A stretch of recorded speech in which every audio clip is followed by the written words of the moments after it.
Let me bring in Ajit Ranade into this conversation as well. Mr. Ranade, you've heard what the Prime Minister has had to say. You were part of that economist meeting with the Finance Minister. In a sense, Mr. Modi is taking forward the direction that was put forward by the President in his address. What did you make of the Prime Minister's speech, the ideas that he's put forward in terms of governance, development, reform, cooperative federalism, and of course getting the economy back on track?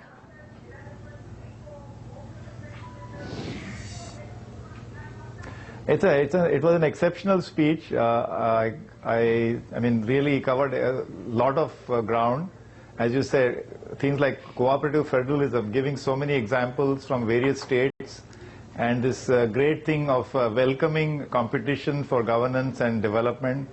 Welcoming, towards the end he said that Tamil Nadu is doing better than the Gujarat model. He said that's the contribution of Gujarat, that Gujarat is now making other states compete in the space of development. So I think, the speech was quite exceptional. Hopefully this is a signal towards the economic vision that will be articulated.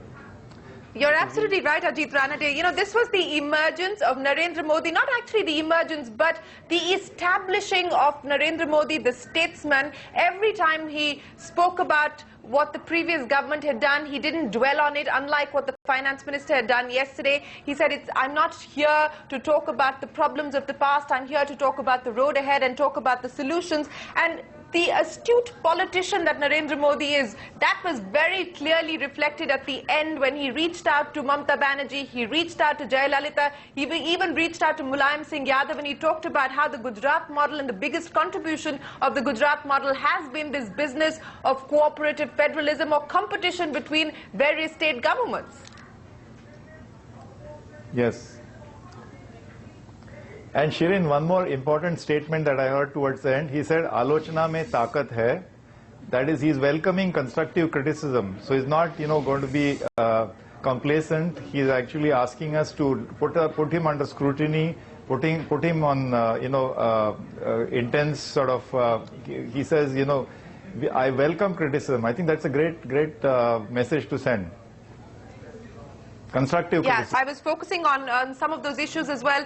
Ajit Ranade, let me come back to you, because if I were to broadly club this into heads, agriculture was a big area of focus as far as the Prime Minister is concerned. Agro-based industries, organic farming, giving the example of Sikkim, the soil health card, giving that as another example, the reforming as far as Food Corporation of India is concerned, the Pulses mission is something that he spoke about as well. The second green revolution that we've often heard politicians talk about. Do you believe that on the basis of what we've heard today from the Prime Minister, what we've seen in the BJP manifesto, and what we've seen as evidence in Gujarat, we are going to see some dramatic changes as far as agricultural output and agri-reforms are concerned?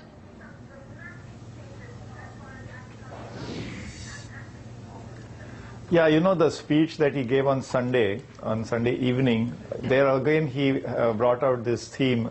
He said there are three colors in the flag, and the green color is what we think about as green for Green Revolution 2.0, he called it. And that's where he said we can't expand land anymore. We have run out of land. So we have to think about other ways. We have to provide intellectual inputs, scientific inputs. He has this slogan, which was also in the manifesto of his party, more crop per drop. He's mentioned agro-industries today, so the juxtaposition of agriculture with industry and the crucial missing link where, the farm to fork, where you have tomatoes, let's say, at 4 rupees a kilo, which become 40 rupees a kilo by the time they reach cities, because the missing link is agro-industries. They should become ketchup. And then there's the whole thing about urban. He mentioned urban from the President's speech, which is providing urban amenities in rural areas. So there's overall the signal is that there's a big focus, not just on agriculture, but rural development. When he said this government belongs to the poor, the first charge of development is for the poor.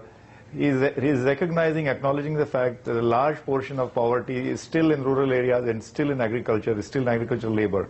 And by giving all those examples, the success stories, I think the signal is that we're going to see a lot of action in agriculture. As you know, in the last 20 years of reforms, there is a perception, there's a feeling that no economic reform, no significant reforms were done in agriculture.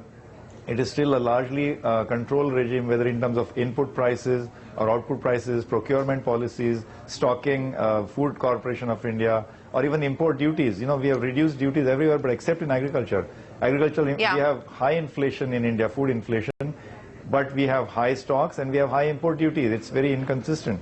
So a lot of things need to be straightened out. I think his speech is signaling that we should see something big in agriculture. Ajit Ranade, would you agree with what A.K. Bhattacharya has just articulated in terms of the indications that this speech has given us, or what to expect as far as the budget is concerned, whether it's rationalization of subsidies, better targeting of subsidies, reorganization of welfare schemes, and so on and so forth?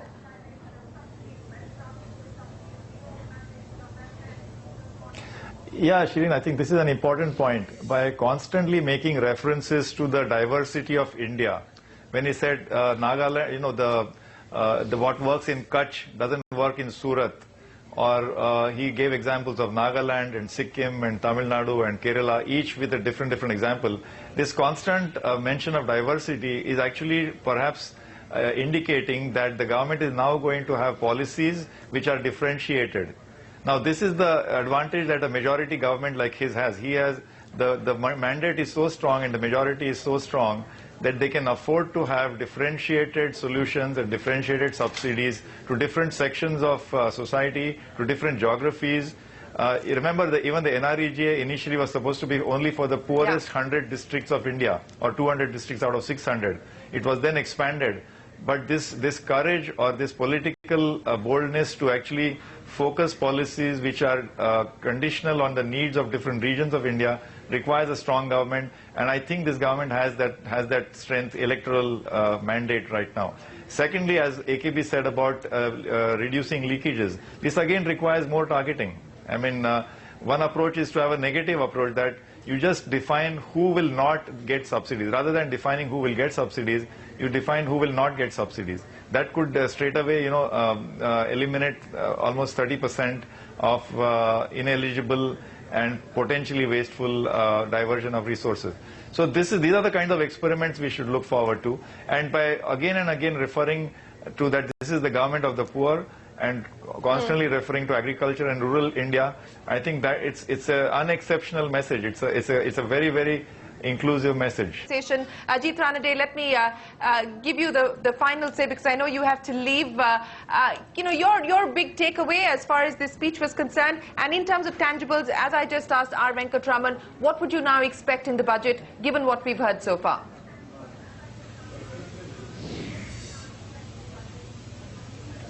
You know, just to be a little philosophical about this, they say that you judge a person or a party or a government or a prime minister thought, word and deed. So the thoughts were in the manifesto, the words are in the speeches, and this is the first big speech in Parliament, and the deeds are the decisions and the implementation that will follow. You know, and since he spoke in Hindi, let me say it's vichar, Uchchar and Achar. Vichar is thought, Uchchar is what you speak, and Achar is Acharan is behavior. So I think we are hoping that these words are going to be translated into tangible decisions, actions. We should see it in the next 6 weeks.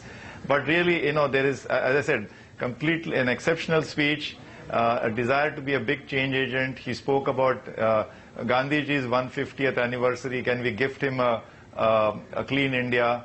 He talked about 2022. So there are so many, you know, there are so many great statements. Now I think the next 6 weeks hopefully will see decisions and actions.